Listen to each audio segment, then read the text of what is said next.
the way I describe Michele to my friends is that she's an intuitive healer.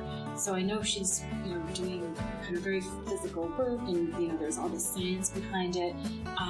But I think it's kind of a dance between science and intuition, and I think that's something that my body responds really well to.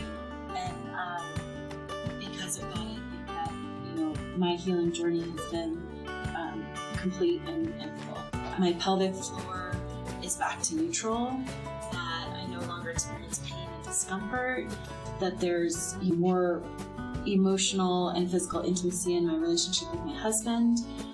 And there have been a lot of other benefits too, as far as things I never expected. So I have always struggled with a low back injury, and I feel the work that I've done with Michele has really helped alleviate a lot of that pain and discomfort. I was going to a chiropractor 4 times a month regularly. I haven't been in a year.